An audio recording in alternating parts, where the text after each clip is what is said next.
This is Shah, Joel, Xavier, and Wei. Next. Okay, this will be our content page. Firstly, background, possible barriers, and PTC. Okay, next. Okay, for background of Harris, this year he's 17 years old and he studies at Republic Poly for his first year.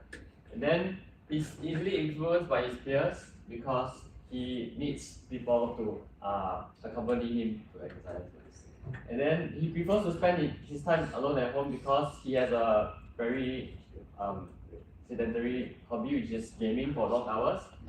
And then, which leads to his messy and inconsistent sleep schedule. He also loves to drink beverages with high sugar and caffeine, which is unhealthy for him, and he neglects his fruits and vegetables. He often prays and writes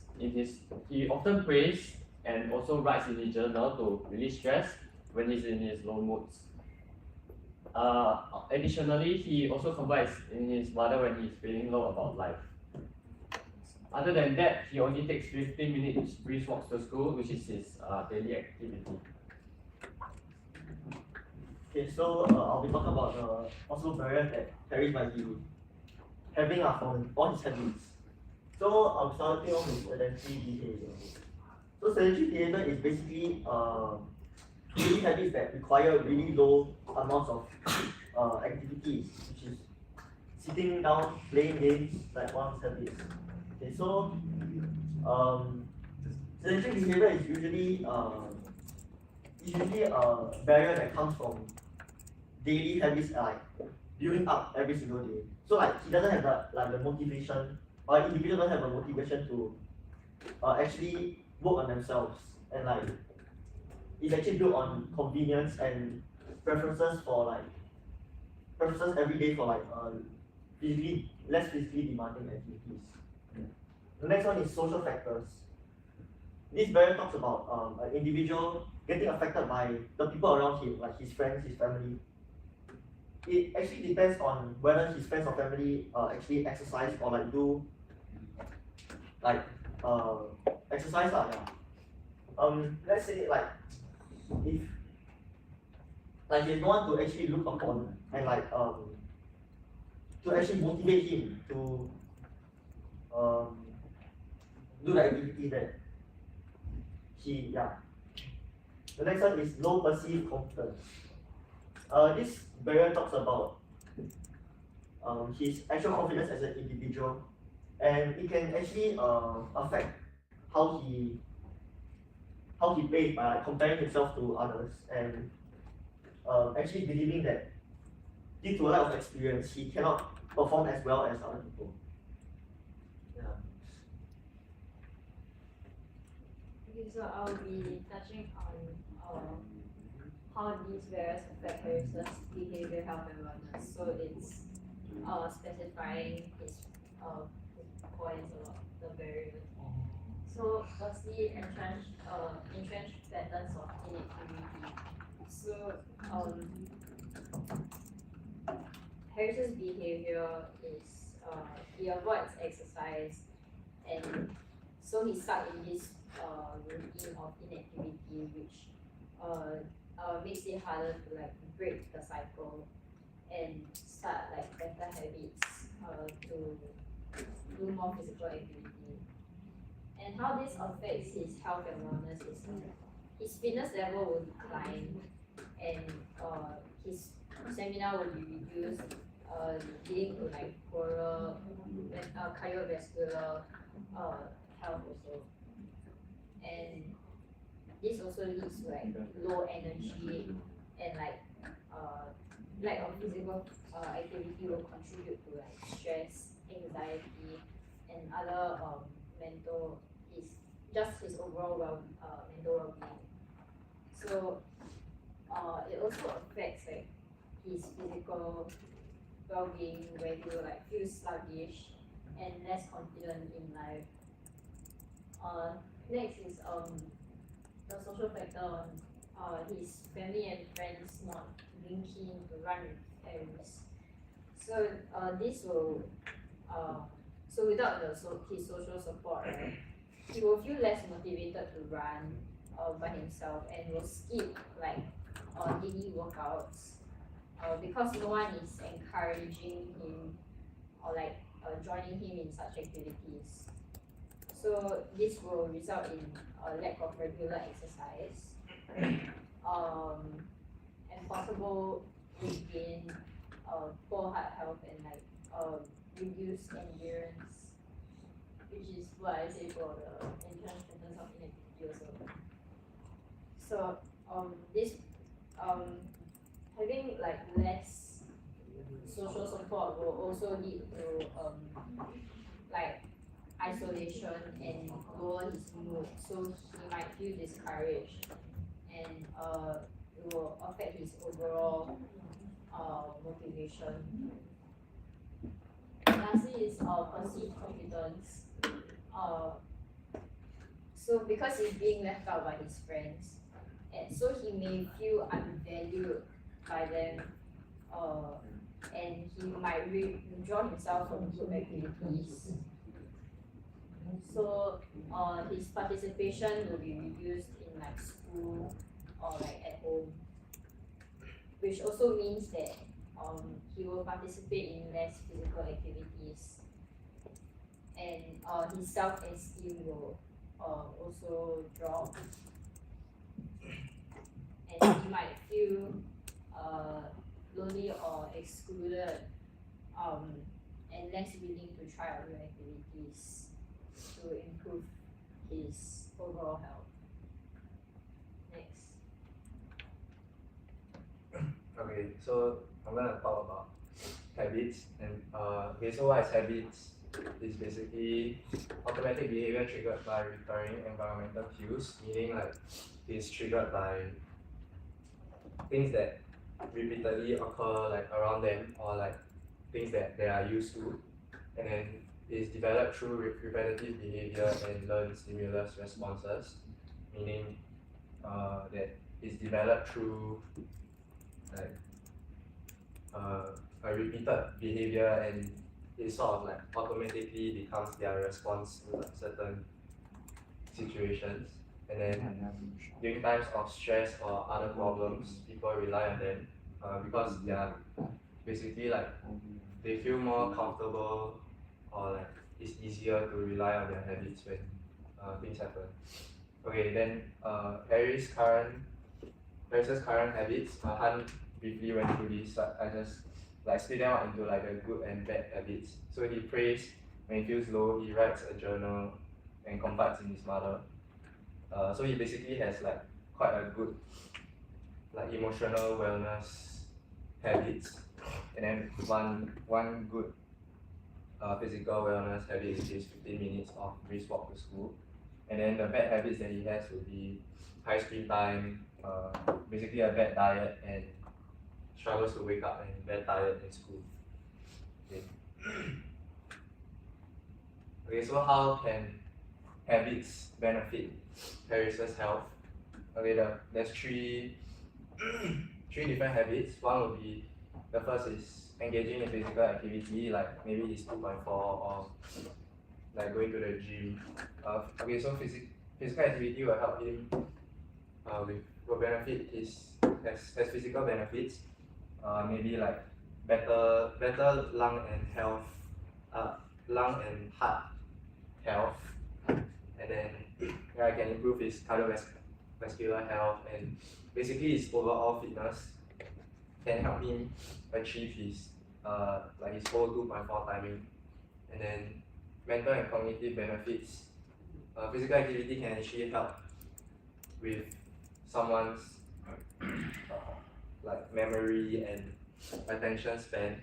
It can also help to reduce the risk of depression, which is important for Harry because he deals with a lot of like emotional stuff. And then disease prevention linked to lack of physical activity, such as like obesity or like cancers or different diseases. And then the second habit is better sleeping habits, which is in his age group is recommended 8 to 10 hours. This can help him because he, like it's mentioned that he cannot pay attention in class much, and he's always very tired in school, probably because he sits very late and plays games until very late. And then the last is better dietary habits and nutrition. Uh, because we know like he likes to eat a lot of fried food and drink bubble tea, so I think instead of that he can eat like leaner protein such as fish or like more low fat dairy instead of bubble tea. And yeah, this can also help him prevent diseases maybe such as obesity or diabetes. And yeah, all these three are just nice the overall the three components of physical wellness which will help his overall health. Yes. Okay, my thought will be how to change Harry's behavior. Last 5 minutes. Harry's behavior through motivation theories. So here I got two theories. So the first theory is using theory of planned behavior.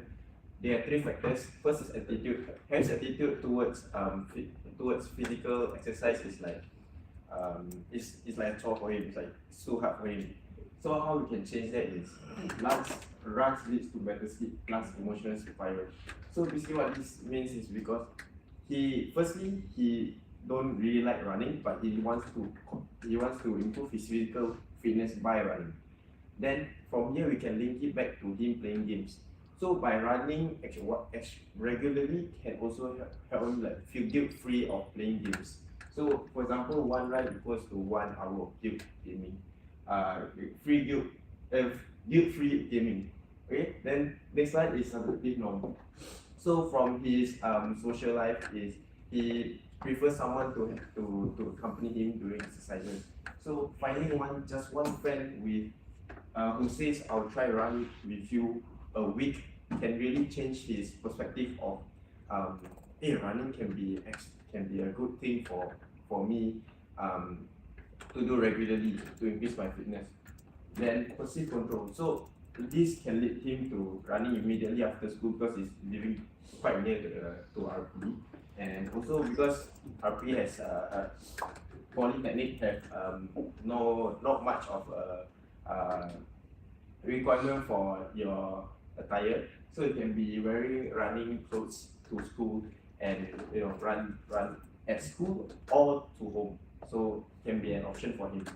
Then using social cognitive theory, so there are 4 factors. So observational learning, social reinforcement, self-efficacy, and reciprocal determinism.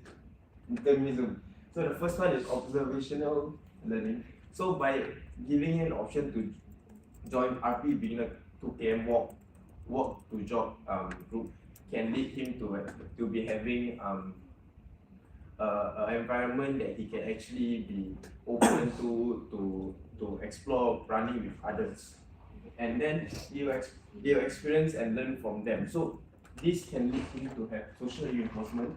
So these group members can organize some short runs where you don't need that much of energy, but it's just regular runs that can keep him up his fitness levels. And then overall can be good for his cardiovascular level, and also feels encouraged to do so because he has a group of people that actually wants to do the same thing as him. So this can lead him to having self-efficacy. So this can also help him in his own confidence to start running alone by as small as 10 minutes, as small as 10-minute run per or walk. So these 4 ways can build his confidence. Then the reciprocal determinism is like it's a loop. So basically, new running friends leads to new positive environment, and then leads to new running behavior. And this is a loop because whenever he goes for a run with new members, he can actually find new people to socialize with. And then for my conclusion for this slide is using theory of planned behavior can be a good start for him, but using social cognitive theory can be a good sustaining theory motivation for him to continue his goals, because firstly social reinforcement as well as reciprocal determinism. Yeah, next. is done.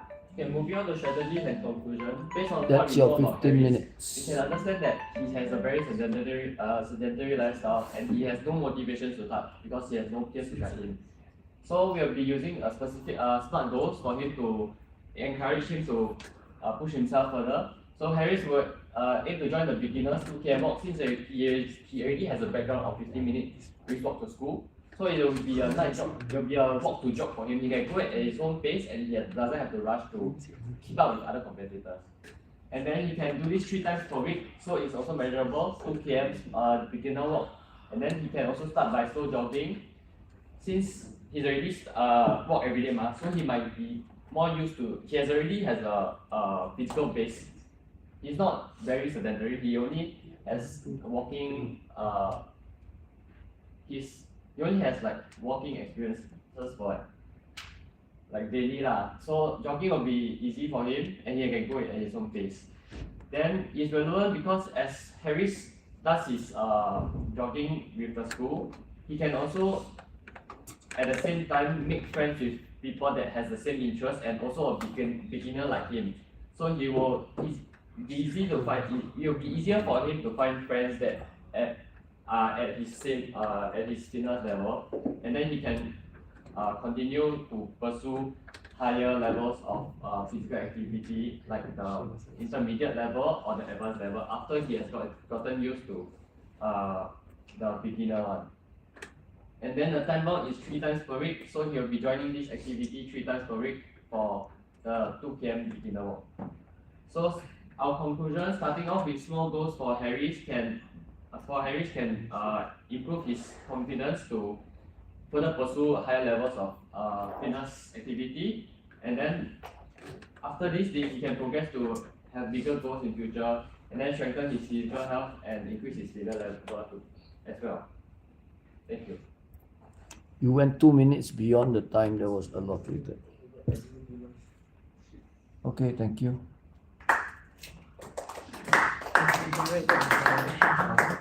Yeah.